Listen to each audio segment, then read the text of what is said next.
news. Once again, the Element Wealth Studio has been relocated to the University of Mississippi. We're actually in Garland Hall for Child Advocacy Studies, the initiative in Mississippi, supported by the Children's Advocacy Centers of Mississippi.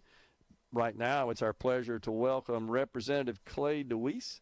He represents District 12, which includes right where we're sitting in Lafayette County, serves as the chair of the House Appropriations C Committee. Representative Deweese, thanks for coming on. Good to be here. Thanks for being here, Gerard. We know we don't ever have to twist your arm to get to Oxford, but we appreciate you being here. And what a great cause you're here for today. It really is. So I was just remarking, Representative Deweese, that I have never been in these buildings in all my times coming to Ole Miss. These particular buildings, this section used to be dormitories, and they've been, of course, renovated for this classroom and other purposes.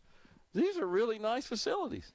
I'm with you, Gerard. I've walked by them a million times. I'm not sure how many times I've been inside, but they really are. The university's done a great job taking some of these old buildings and repurposing them, so they've really done great with, obviously, our enrollment growth and what we're seeing on campus. So very proud of what they've been able to do. Well, we need every building, every structure, which is a good problem to have, of course. Right. So, and I know you've been in the real estate business. We don't have enough place to put all the students on campus, and they've made all kinds of special arrangements for that, huh? That's right. You ride around town, you see construction going on everywhere. You know, if you're gone a weekend and come back the next after the weekend, you'll see change around for sure. You know, one thing we were able to do for the university this past session was pass the P3 bill, public-private partnership bill, that will allow private developers to come on campus and enter into long-term leases that will help solve some of the housing issues that we have, not only on campus but around town, opening up some beds for others that are trying to live here.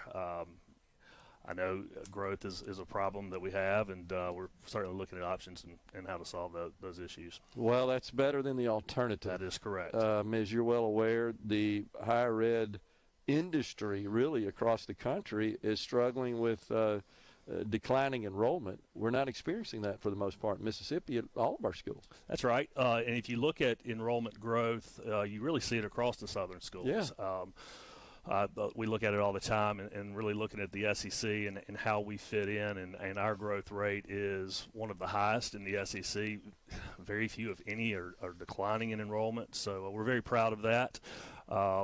As you know, we are the third smallest university in the SEC, so we have no choice but to grow. So looking at those issues and solving those problems. Yeah, absolutely. Good problem to have. All right, so we are in the midst of the legislative sessions, or in the midst as in between, I should say, the legislative sessions. We're right in the middle of the down period. But about 4 months, you guys will be gathered back again under the dome in the Capitol, working on more stuff. The Speaker's made it clear what his priorities are. You probably heard his interview last week on the show. Of course, I know he's in communication with you guys all the time. Forming 4 special task forces external to the session to get ready for the session. What's on your mind? What do you see happening? Sure. You say off season. I'm not sure that we really have. You don't really have one. I know that. We're always meeting, talking about things, trying to figure out. Today we've got the special elections, the primaries going on today. So there's always something going on.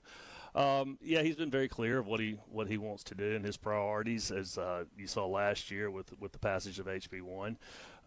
You know, my job in appropriations is now to figure out what we have and make sure that we spend taxpayer funds wisely, and that's what I'll be looking at mainly as we move forward in this next session. So, Clay, explain the different appropriations committee. Your appropriations C.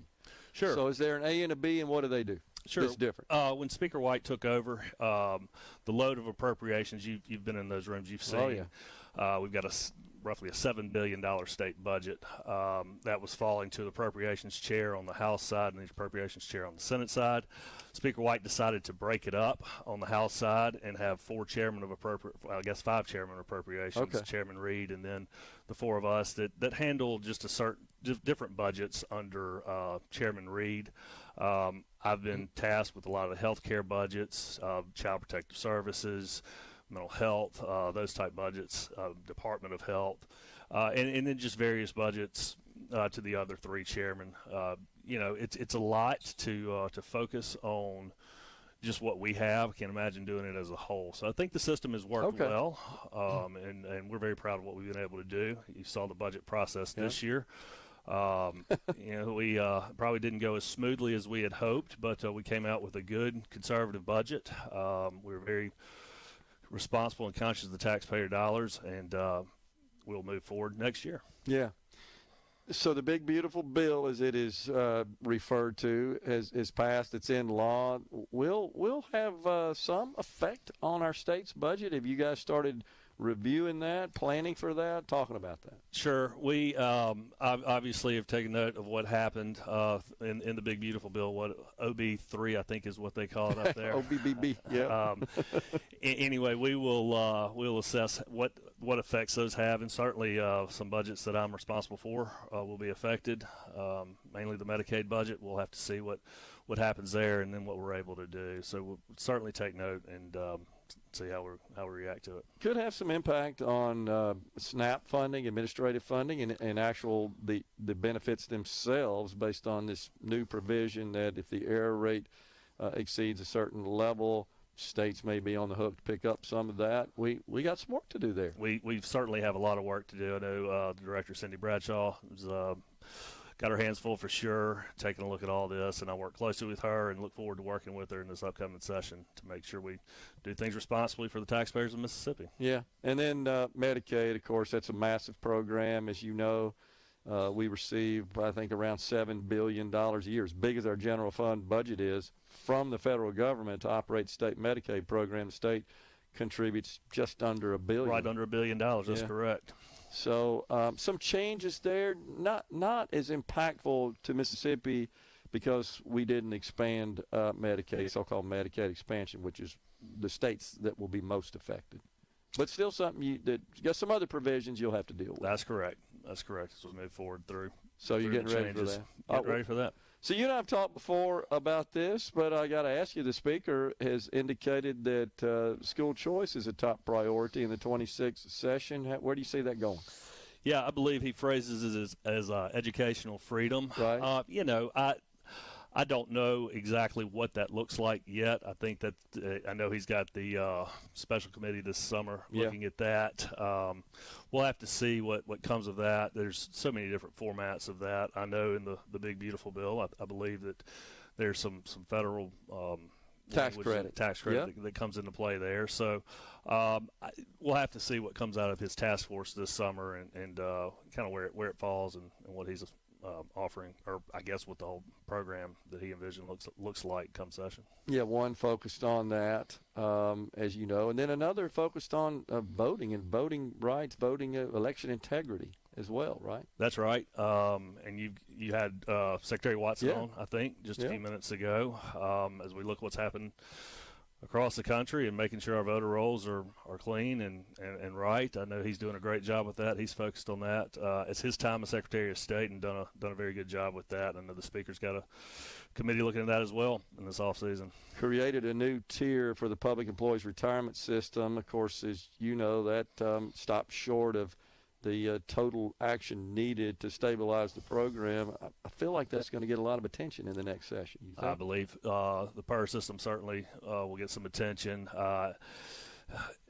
When we were doing HB1, we were trying to address PERS and all these other issues along the way.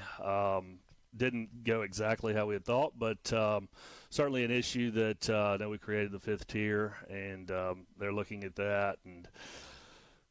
Nothing fun to talk about, but well, you're exactly right, though, and I've said this on the show many, many times. The tough thing about this issue is no matter what is done, it's painful to somebody. That's right. We were looking at that dedicated stream of revenue for PERS out of the lottery money. That didn't happen. So we'll have to look at that again, see what it may be. I know mobile sports betting has been on the table. About to ask you about that, for some dedicated revenue. Yeah. Looking at MDOT, we were able to get them some more revenue. So, as we work through these things, money's got to come from somewhere, and we need to be responsible with the tax dollars that we bring in.